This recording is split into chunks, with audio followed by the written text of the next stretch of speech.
ನಮಸ್ತೆ, welcome to YoYo TV Kannada. ಇನ್ನು ಮುಂದೆ ನೀವು ಅರಣ್ಯ ಪ್ರದೇಶದಲ್ಲಿ ನಿಮ್ಮ ಜಾನುವಾರುಗಳನ್ನ ಮೇಯಿಸುವಂತಿಲ್ಲ.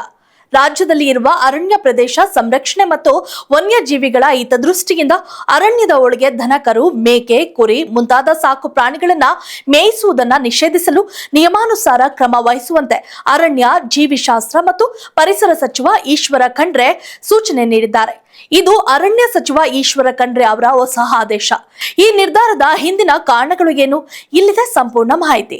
ಹೌದು, ಈಶ್ವರ ಖಂಡ್ರೆ ಅವರು ಈ ಸಂಬಂಧ ಇಲಾಖೆಯ ಅಪರ ಮುಖ್ಯ ಕಾರ್ಯದರ್ಶಿ ಮತ್ತು ಪ್ರಧಾನ ಮುಖ್ಯ ಅರಣ್ಯ ಸಂರಕ್ಷಣಾ ಅಧಿಕಾರಿಗಳಿಗೆ ಸೂಚನೆ ನೀಡಿದ್ದಾರಂತೆ. ಪರಿಸರ ಪ್ರೇಮಿಗಳು ಅಭಿಪ್ರಾಯ ಪಟ್ಟಿರುವಂತೆ ದೊಡ್ಡ ಸಂಖ್ಯೆಯಲ್ಲಿ ಜಾನುವಾರುಗಳನ್ನ ಅರಣ್ಯ ಪ್ರದೇಶದ ಒಳಗೆ ಮೇಯಲು ಬಿಡುವುದರಿಂದ ಕಾಡಿನಲ್ಲಿ ಆಗಷ್ಟೇ ಮೊಳಕೆ ಒಡೆದ ಚಿಕ್ಕ ಪುಟ್ಟ ಸಸ್ಯಗಳು ಸಾಕು ಪ್ರಾಣಿಗಳಿಗೆ ಆಹಾರವಾಗುತ್ತವೆ. ಇದರಿಂದ ಅರಣ್ಯದಲ್ಲಿ ಹೊಸ ಗಿಡಗಳು ಬೆಳೆಯದೆ ಅರಣ್ಯ ಸಂವರ್ಧನೆಗೆ ಅಡ್ಡಿಯಾಗುತ್ತಿದೆ.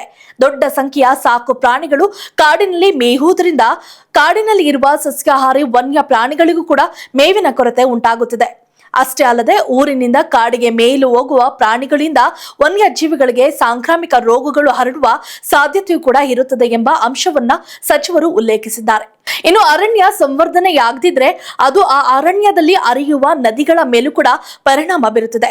ಇದರಿಂದ ವನ್ಯಜೀವಿ ಮಾನವ ಸಂಘರ್ಷ ಹೆಚ್ಚಾಗುತ್ತದೆ. ಕಾಡಿನ ಒಳಗೆ ಹೋಗುವ ದನಗಾಯಿಗಳು ವನ್ಯಜೀವಿ ದಾಳಿಯಿಂದ ಮೃತಪಟ್ಟರೆ ನಿಯಮದಲ್ಲಿ ಪರಿಹಾರ ನೀಡಲು ಅವಕಾಶವಿರುವುದಿಲ್ಲ.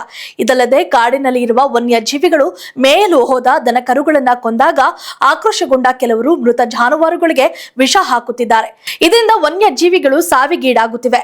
ಇತ್ತೀಚೆಗೆ ಓಂಗ್ಯಂ ವಲಯದಲ್ಲಿ ಒಂದು ತಾಯಿ ಹುಲಿ ಮತ್ತು 4 ಮರಿ ಹುಲಿಗಳು ಸಾವಿಗೀಡಾಗಿರುವುದೇ ಇದಕ್ಕೆ ಸಾಕ್ಷಿಯಾಗಿದೆ ಎಂದು ಪರಿಸರ ಪ್ರೇಮಿಗಳು ಅಭಿಪ್ರಾಯಪಟ್ಟಿದ್ದಾರೆ ಎಂದು ಖಂಡ್ರೆ ತಮ್ಮ ಟಿಪ್ಪಣಿಯಲ್ಲಿ ಉಲ್ಲೇಖಿಸಿದ್ದಾರೆ.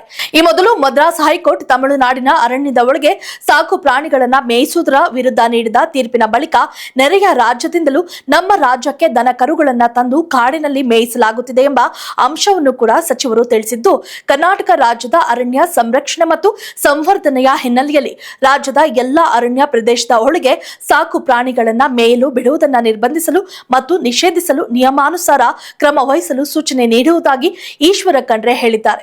ಆದರೆ ಶತಮಾನಗಳಿಂದ ಅರಣ್ಯ ಪ್ರದೇಶದಲ್ಲಿ ವಾಸಿಸುತ್ತಿರುವ ಅರಣ್ಯ ಬುಡಕಟ್ಟು ಜನರ ಮೇಲೆ ಈ ಆದೇಶ ಪರಿಣಾಮ ಬೀರುವ ಸಾಧ್ಯತೆಯೂ ಕೂಡ ಇದ್ದು, ಇಲಾಖೆ ಯಾವ ರೀತಿ ನಿಭಾಯಿಸುತ್ತದೆ ಎನ್ನುವುದನ್ನ ಕಾದು ನೋಡಬೇಕಿದೆ. If you like this video ಬೇಗ ಲೈಕ್ ಮಾಡಿ, ಕಾಮೆಂಟ್ ಮಾಡಿ, ಶೇರ್ ಮಾಡಿ ಹಾಗೂ ಯೋಯೋ ಟಿವಿ ಕನ್ನಡವನ್ನು ಸಬ್ಸ್ಕ್ರೈಬ್ ಮಾಡಿ.